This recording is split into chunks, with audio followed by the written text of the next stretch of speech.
name's Carrie Essig. I know most of you. I'm the executive director here at the Stearns History Museum. I'm going to give our introduction today to our speaker, and I want to welcome you all here to the History Museum. We're very glad to see you all this morning.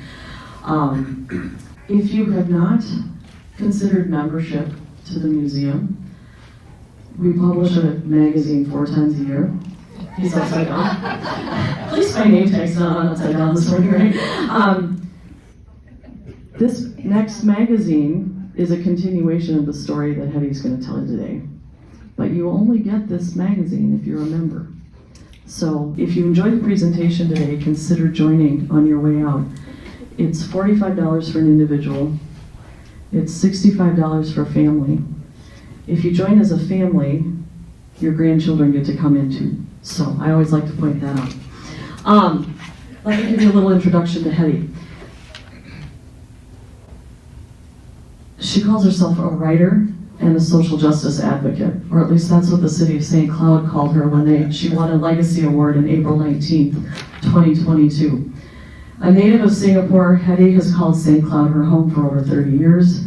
A retired lecturer in Asian American and Ethnic Studies, she continues to work as a co-facilitator of the introductory anti-racism workshops hosted by St. Cloud State University. Hedy's a published writer and a recipient of many local and state awards, including the Asian Pacific Leadership Award from the Governor's State Council on Asian Pacific Minnesotans in 2007. She's made a lasting contribution to the St. Cloud community, including co-founding the St. Cloud chapter of the National Asian Pacific American Women's Forum, working as the coordinator of St. Cloud's Create community from 2005 to 2009, and serving as artistic director for the Multicultural Children's Art Connection. I met Hedy about 3.5, maybe 4 years ago. It was before COVID, I know that. She actually approached us about doing some research and talking and possibly writing an article or participating in some exhibition programming as she started to uncover the history of her father. And so that's what she's going to talk about today. I'm grateful for her persistence. I'm grateful for her standing up and stepping out and saying that this is a story that was important to tell and that she wanted to tell it here. And I turn it over to you. Thank you for being here today. Thank you. Yeah. I'm going to put it here.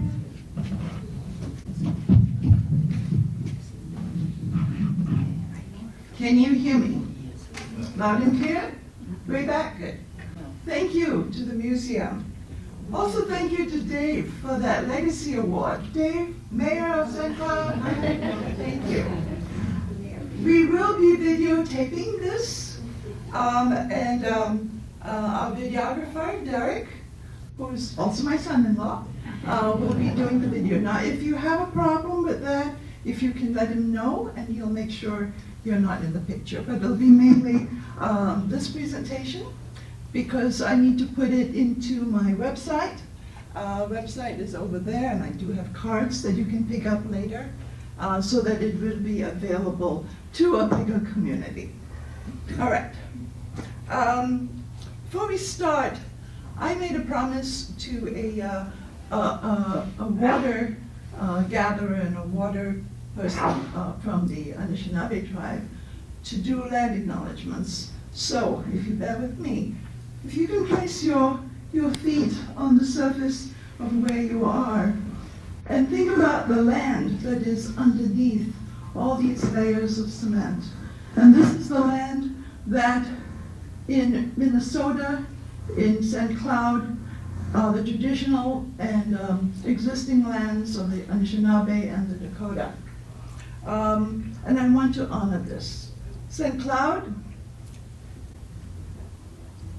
is, and it's not just to acknowledge Indigenous people, it's also to be part of the movement to bring back the land to Indigenous folks.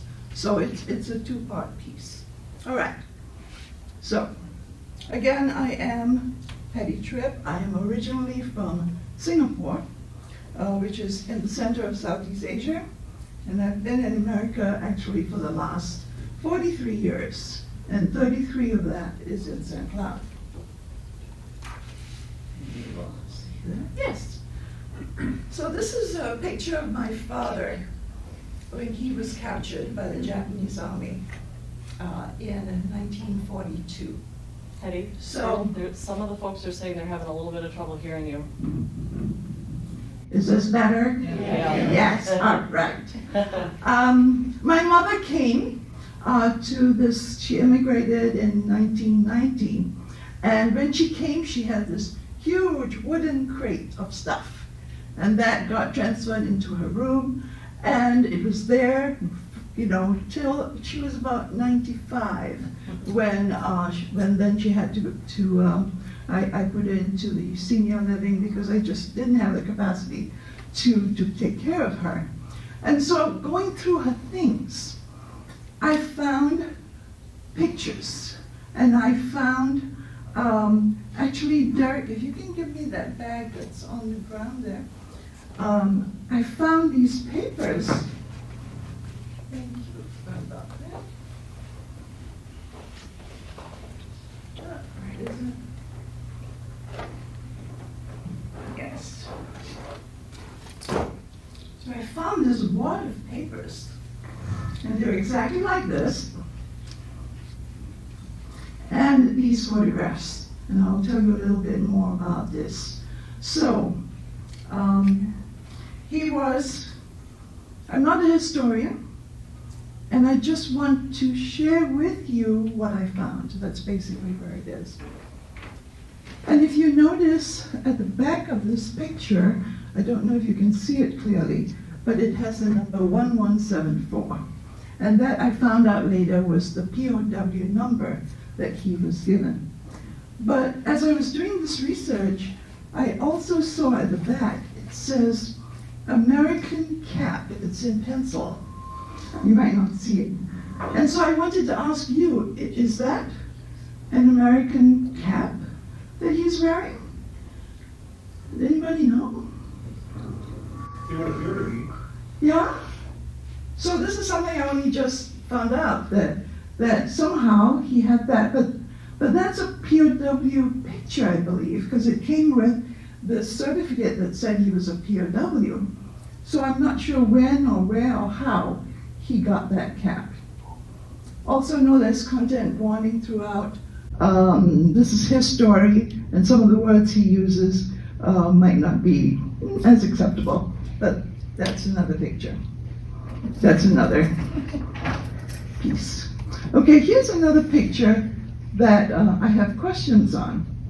I mean, these are just very few pictures I have of him at that time. He's the one that's on the far left. And the young men with him, I don't think they were British soldiers, because the British soldiers didn't quite fraternize with non-white folks. And I have a feeling they're Australians. And then you have that plane at the back of him. Now, when I did research, in 1942, the Australians brought in this Bristol Beaufort torpedo bomber planes. Anybody familiar with that? Where's that picture from? This is a mystery to me. Anybody have any ideas? Folks, have you come across any of those pictures in your own albums? If you have, let me know. I have cards there. So I think it's dated 1942. Again, I don't know. You know, I looked up Wikipedia. These are obviously Australian soldiers because of their hats again. And they came in 1942 in Singapore, just before Battle of Singapore. So could it be that? I don't know. So, all right. All right, a little bit about Singapore. How many of you have been there? All right. I put that in the general world map, and it usually comes up as a tiny red dot, and it's even smaller than a red dot. It's like about 27 miles across by about 14 miles breadth. It's tiny. When I left in 1978, there were about close to 4 million people, and basically the government does a lot of accessible housing, but high-rise. So, going up there. Singapore is also in the middle of Southeast Asia. So here you have the Pacific arena where the war happened. Let me see. So you have Indonesia, Malaysia, you have what's called French Indochina, Vietnam, Laos, Cambodia, and China, and then Japan is way up. And then, of course, the Philippines. Right.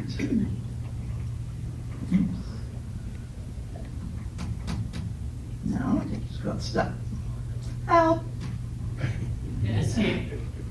Okay. I got it. Yeah, I'm coming. I accidentally touched this, and then it got stuck. I want to do that.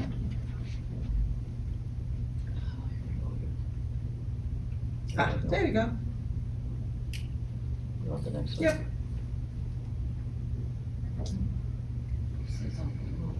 This first. There we go. Now I can do it. Anybody saw Crazy Rich Asians video? And that's on Singapore. But that is a part of, I mean, there are many, many rich Asians, but Eurasians, that is the community that I was born in, sort of middle income. So I was born, and my father was born in the Eurasian community of Singapore. And we are Eurasians from Dutch Portuguese descent. My maiden name is Bruins, which is Dutch, and that's his name, Harold Bruins. Born in 1909, and at that time, of course, Singapore was a British colony. 1824 is when it became a colony, and so when he was born a British subject. I was born in 1948, and I also was a British subject. For him, it was King Edward the VII. So Eurasians are our ancestral fathers, way back, maybe 8th generation, Portuguese, Dutch, British, and they married Asian women. But when they married Asian women, the women basically lost their names because they took their husbands' names. They also took on Christianity. And so I don't really know who my Asian foremothers are because I don't have their names. They all have, Portuguese, Dutch, or British names. So this is 16th and 18th century. And basically our culture is a fusion of East and West. But Singapore is unique in recognizing Eurasians as a racial group. So keep that all in mind as we are going on here.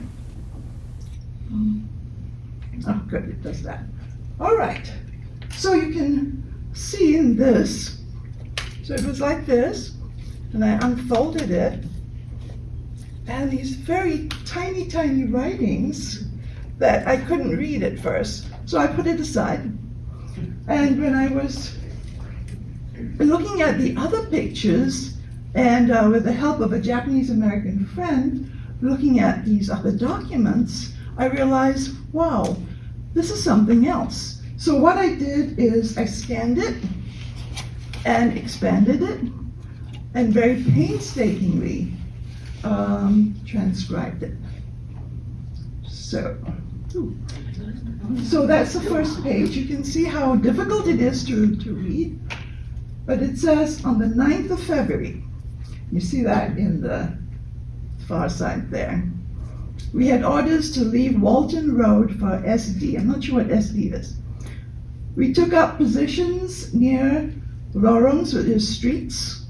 And all the while we were under cover enemy planes who were spotting us. And spotting is a process of being, bombed. So this was what it was. And it took me a long time to go through, I think about 14 pages of this. And so I want to bring to you today some of his voice that, I found. So, bear with me. There's so much stuff.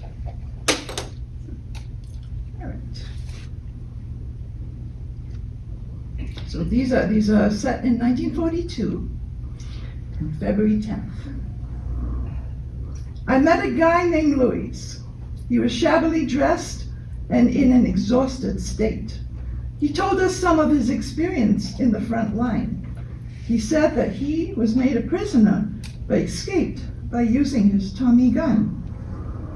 Larry? February 11th. We then jumped into a truck to Bukit Timah, the only highland in Singapore. We took up positions up on the hills and around. Before we could take up positions, we were machine gunned by enemy planes. We were in the drains on both sides of the road. A truck loaded with barbed wire was machine gunned. Stopped just in front of my section, there were around 4 or 5 hits on the truck. 1 or 2 hits were just a yard in front of me. Shells were bursting around us. Snipers were potting at us here and there. And in spite of all these, we just carried on. By Jove, it was really hell let loose. I took charge of the Lewis gun. February 12th, 2 a.m. Heavy shell fire from the enemy. One regular sergeant I spoke to about an hour before received a direct hit. Whatever remains they could collect of him, they buried in the shell hole. February 13th. In the morning, we were told to remove to another position. While going up the hill, about 3 or 4 shots were seen bursting around my section by snipers. Number 15 platoon took up positions right in front of the whole battalion, and I was in charge of the point section. Shells and mortar fire were bursting all around, like nobody's business. February 14th, early morning, many planes hit just around us. We could even see the pilots throwing hand grenades at us. During the night, we had to keep watch, only to be awakened every now and again by bursting of shell fire just near us, or by mortar or rifle, or by machine gun fire. Gradually, we became used to it. Now that really caught my attention in terms of, whoa, this February 14th started February 2nd, that he got used to it, all this going around. And I guess that must be the experience of many soldiers. I don't know, but this is his voice. So several excerpts of this is actually published in the book On Parade, and I have it there if folks want to look at it later. And it does state that his account, my father's account, is the first that the authors have read of experiences of Eurasians, so that's our community, as slave labor in Japan. So this was a very important discovery. The originals of these papers are in the archives in Singapore, the Singapore National Archives. And so this is a really important piece.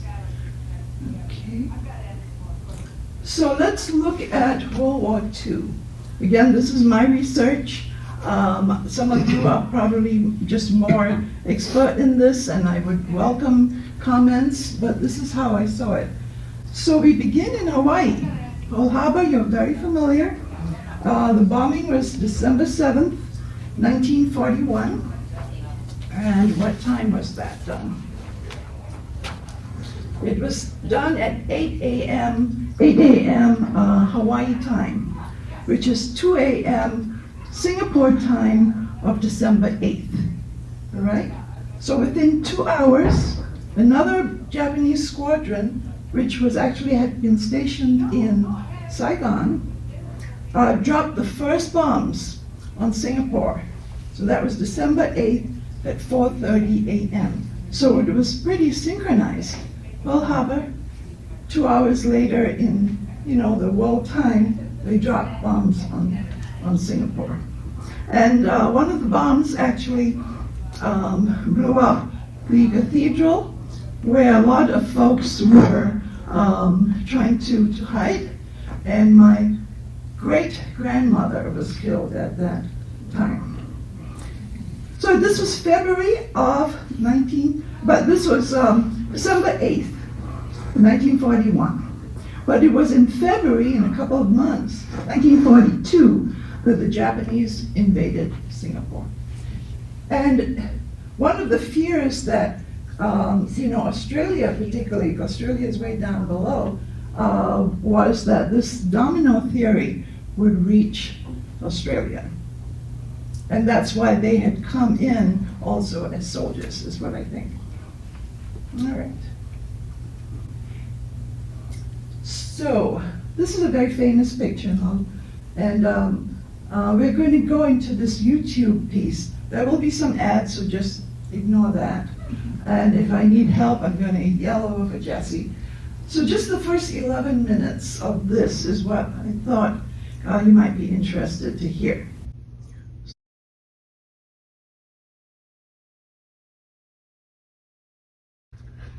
And that's just a little piece that I felt that I wanted to share with you. And Winston Churchill was, reeling because Singapore was this bastion, this pearl of the Orient, and it fell. And what's Blitzkrieg? Lightning War. Viking War. Lightning War. Lightning War. I heard Viking War, which is actually right. So they came on bicycles through the jungle because you could maneuver. And even when the tires wore out, they came on the metal rims. So people were saying they thought it was, heavy artillery coming through because of all this metal coming through. But this is how they came. Now, if you sort of recall a little bit of what that YouTube was.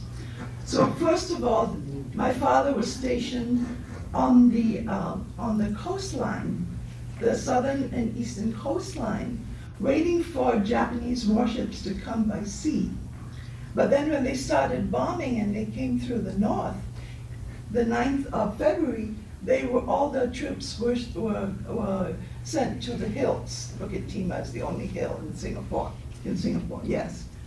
So they were very ill prepared, and they were, really very vulnerable. And there's a lot of publications on the Battle of Singapore, but usually from British authors. On Parade is like one of the very few books that tells you about a certain group other than the British and Australian. So, let me see. All right, so that is the surrender of Singapore. I'll read it. It's a little small print here. So, from Harold's diary, it says, on the 15th, February 1942, at about 2 p.m., my scout said that he saw a white flag and a Union Jack driven in a car going up to Johor. When I sent that message to HQ, they said they were 5th column. Why didn't he shoot those in the car? Actually, we were told later in the evening that Singapore surrendered at 4 p.m. on the 15th of February, 1942. Thank you, Derek. Couple of things here. If you notice in my father's writing, he always puts the dates, the time, and the location. So he was a clerk in the British government in Singapore. So in his records, he's putting all of this in. And so I was able to corroborate a lot of the information. Well, what's happening 15 February 1942 at 2 p.m. And this is a very famous picture of the white flag, Percival, and then one of the Japanese officers. 5th column, I think that's communists, another name for communists. At least, the HQ headquarters was saying, that's not true, but actually it was. So his scout, my father's scout, actually saw that white flag going, up the road. And so his life as a POW began. And he writes, So the POWs were asked to unmine the mines we laid on the beaches, right? They were expecting the Japanese to come up the beaches. They didn't. So all the mines were there, so they sent the POWs to unmine the mines. We spoke to a NIP officer for the first time. So he uses the word NIP, which is kind of derogatory, for Nippon, which is a name for Japan. We spoke to a NIP officer for the first time, and he spoke perfect English. He advised us to be damn careful of those mines. I gathered later he was a graduate of one of the universities of New York. This is so interesting when I was reading it, because, you know, growing up and listening to him at the dining room table, he never really spoke ill of the Japanese, even though, you know, this was his experience there. He was obsessed by the Malays. This was the indigenous people of Malaya, because he felt that the Malays collaborated with the Japanese and allowed the Japanese army to come through Malaya. But I'm just sharing with you what I was hearing at the dinner table. Okay. He goes on to write, "We moved into coolie lines at the oil depot at Pasir Panjang. Like in all places, they were dirty. We cleaned them up. Very soon we were settled down. So we worked around there, railway station, Bukatima, and at the go-downs. Day in and day out, it was nothing but drums, drums." So oil was what the Japanese army needed, right? For their planes, for their equipment. And so the POWs were put to that. So this is July 1942. My POW life in Changi, which is in Singapore. Life was beginning to be unbearable. We had very little to eat. We ate nothing but rice, rice and sugar, rice, rice, rice. And I don't focus on this, on the food piece, nor do I put it into that article. And this may be a subject of another article, of how food was so important to my father. And he really didn't like rice. He liked bread. He was a bread man. And many of us had insufficient clothes. So whatever clothes we could scrounge, we took them. You notice again, these words are very kind of Britishy. Scrounge, I have not heard that here. Is that a Britishy word, maybe? No. Not sure. Okay. Many people were getting sick. Beriberi, diarrhea, dysentery. Even I had the SHITS, and what a time I had, especially going down the slopes to the boreholes at about 2 a.m. He's quite a writer. I shall never forget the Christmas I had on the 25th December, 1942, as a POW. There are many who drank to their heart's content, Chinese liquor. I just had a duck's egg for tiffin, and that was all. We said the rosary, sang the Dante Fidelis, and many cried. What a life, what a life. Not a line from home, nothing at all. I do hope and pray it'll not be the same in 1943. And little did he know that it would have been, that it was worse, because he was taken to Japan by 1943, the next Christmas. Now, tiffin is a British word, isn't it? Are you familiar with tiffin, which is like lunch, brunch? Anyway, remember, we were brought up with British English.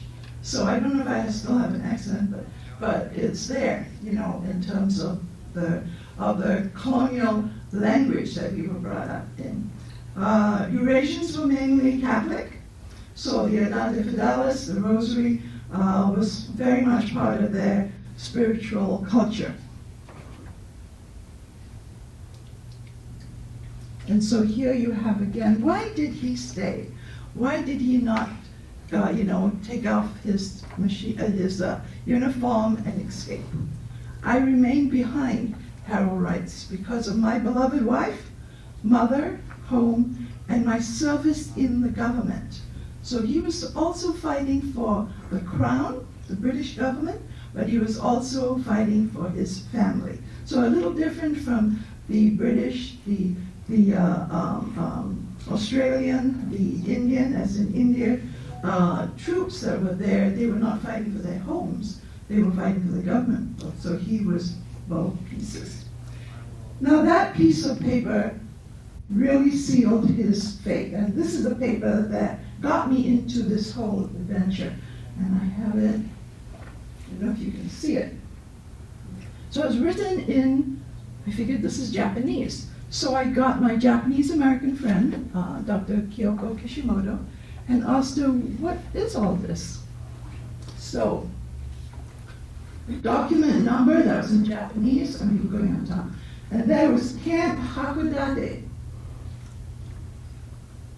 and dated year 17 in Japanese time on 1942, August 5th. So that is the date of the document. It's original documentation, and there's his number. So that's where I realized that that number behind his picture was the number of the POW number given by the Japanese government. Gives his birth date as 13/8/10. Now, British way of doing calendars is your day, month, and year. So it's a little bit turned around, but it should have been August 13, 1909, whatever. Day of capture, February 15th.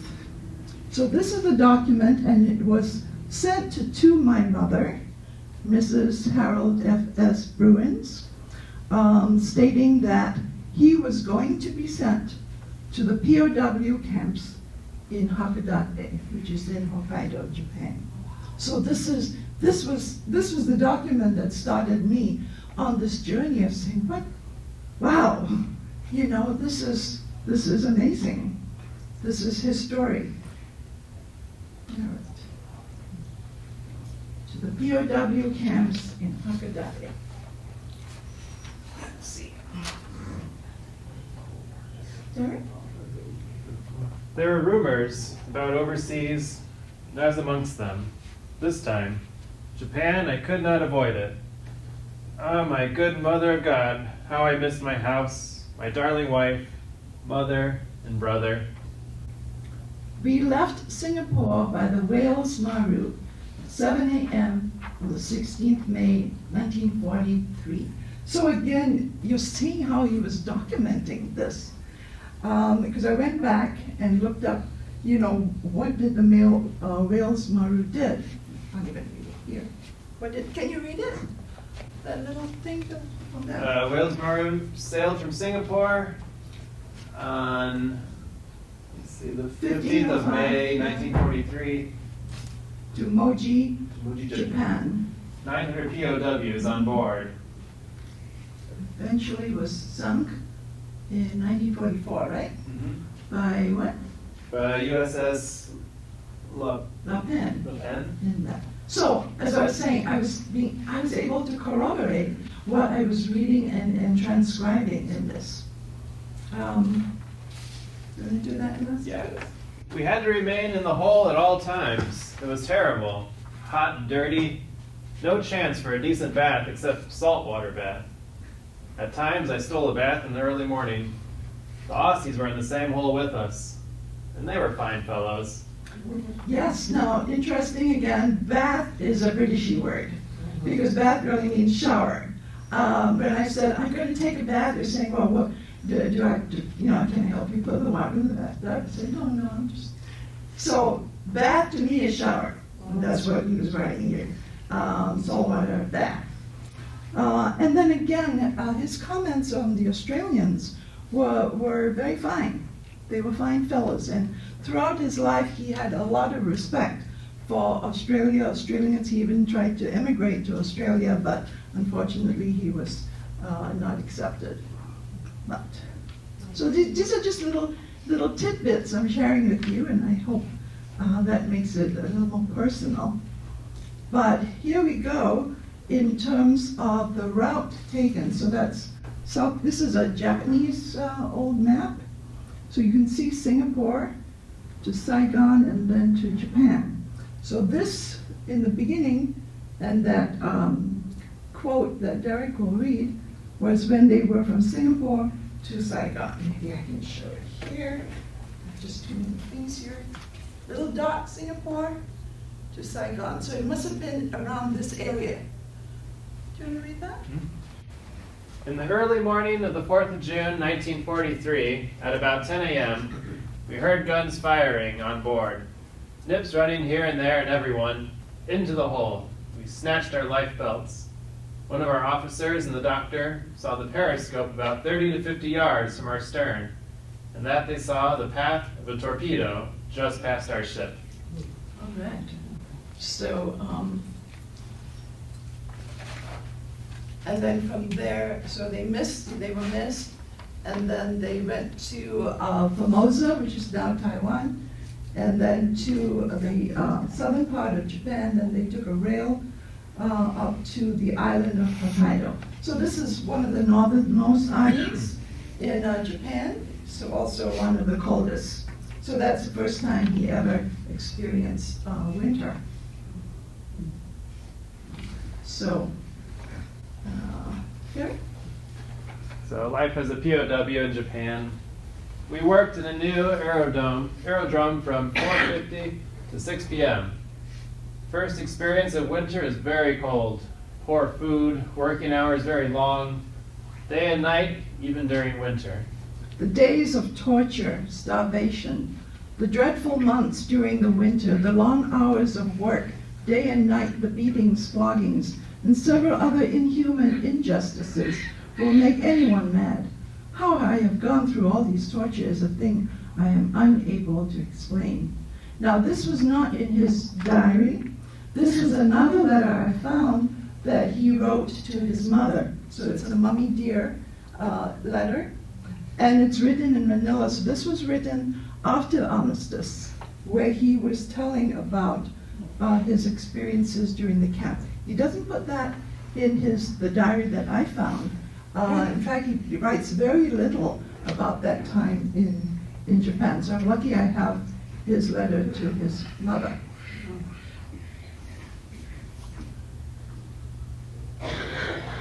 And here we have armistice.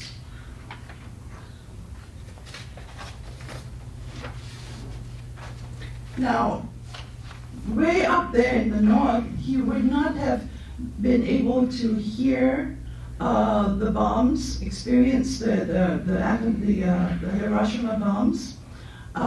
So he didn't really know what was going on.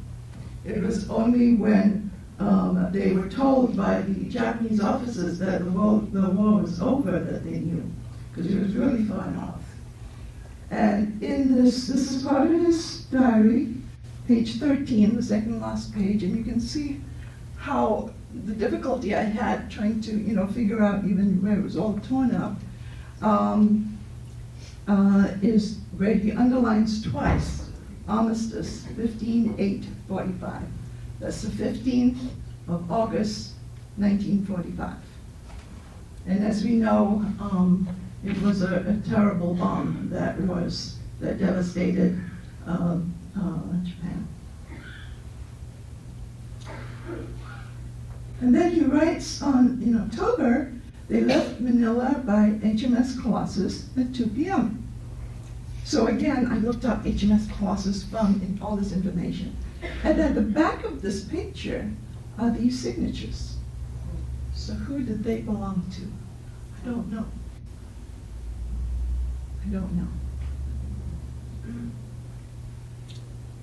And then this other picture that I found, and at the back of it were actual addresses. So I wrote to all of them, but didn't get any reply.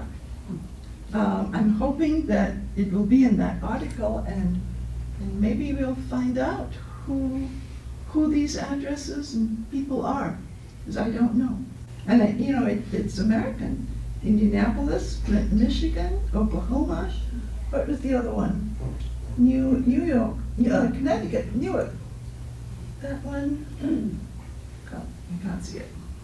So, again, I wrote to them.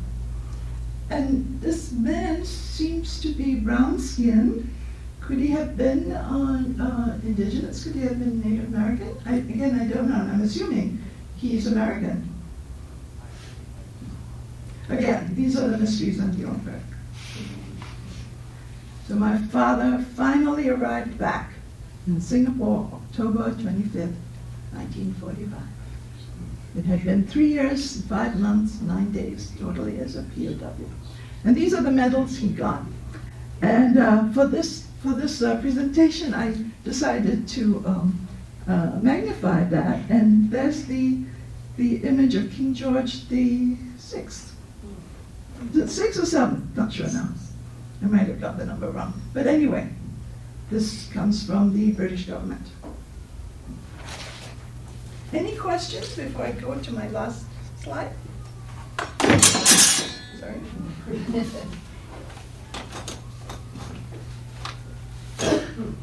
Thoughts?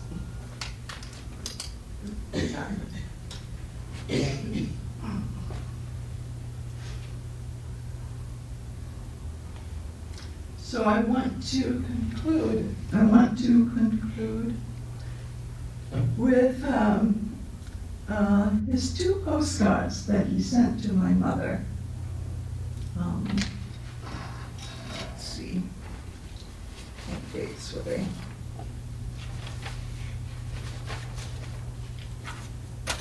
Can you see them? All right. Oh, I can see it here. All right. One was September 8th, and one was January 10th, 1944. So this would be when he would be in the POW camp in Hakodate in Hokkaido, Japan. And again, I didn't know what was this. And my friend said, oh, on top of it has, is it? Can you read it? De Prisoner de Guerre. Is this French or German? Anybody know? French? Okay, and it means prisoner of war? Yeah. Okay, French. I have to remember that. And the stamp there was a stamp by a Japanese officer saying, okay, you can send this out. So it was, vetted by him. On that side, it just said postcard. It's addressed to my mother. And then it says Shinanto, but I think that's a mistake. It should have been Sayonta, the Japanese name for Singapore. But anyway, let me read you the short one. And he calls her Cherie. Cherie, my darling, I do hope you, Mom, Moses, that's his brother, and the rest are keeping well, as I am here. The winter here deadly, very cold, blizzard, awful. Good change, new experience. Now remember, I had to go through the Japanese officer. Christmas and New Year was better than last year. So last year was 1943, he was already a prisoner, remember? Love to you and all at home. The second one, Cherie, my darling, how are you keeping? I do hope in the best of health, as I am here. You know that's a lie, right? It's over a year since I left Singapore, and I wonder if my cards have reached home. My first was dated August the 7th, 1943, which I have not found. I'm writing to Mom this time. The weather's changing. I hope this winter will not be too severe. In any case, I am prepared for the worst. How is everybody at Granny's? And he didn't realize that Granny had been killed by a bomb. Give my love to all, with all my love, and burning kisses to you, darling, and pray for me, yours forever. Harold. It always brings tears to my eyes. But that's his voice. And that was coming to me, from all the stuff that my mother had. So it's been a moving experience.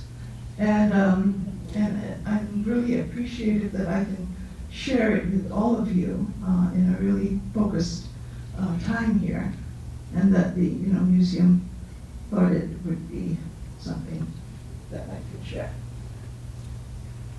Thank you.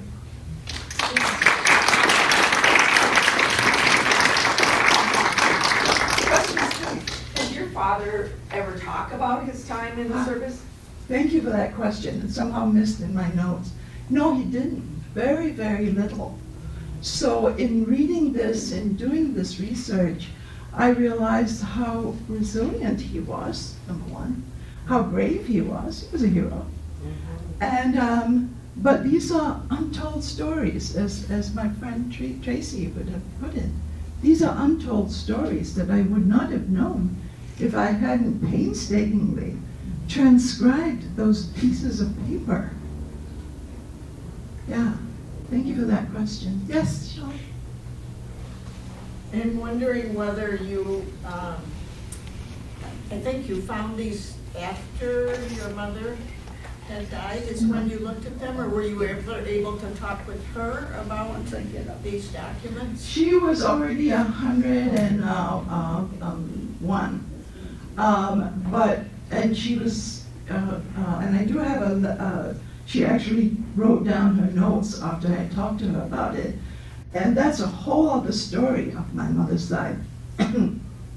But one thing in those notes that she remembers that during the war, and possibly because of that POW certificate, she wasn't as harassed by the Japanese government at that time in Singapore, because he was a POW, right?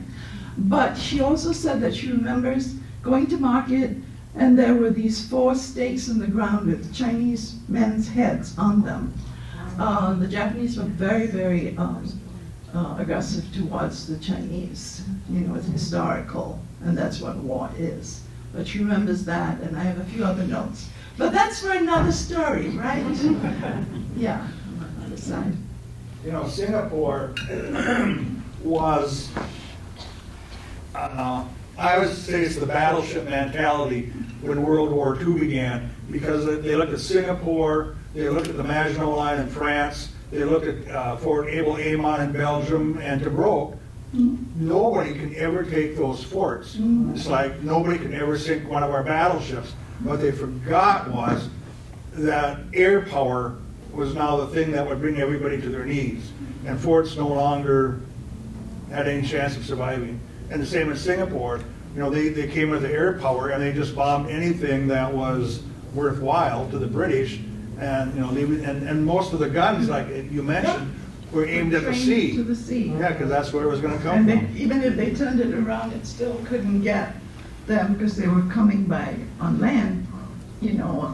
There was the same thing in France with the Maginot Line. All the guns were pointing towards Germany. They went around and came in from behind. Right, so very strategic. The so-called enemy was very strategic. And, you know, yeah, Singapore was the Gibraltar of the East, so to speak, impenetrable. But if you look at, and that's why I thought that YouTube piece was really important in its analysis of saying how, you know, I mean, the British were having parties when, you know, just before the bombs were dropped. Some of the Eurasians as well, you know, the officers were having tea parties as well. You know, they didn't think Singapore would be touched. So, but my father was out there.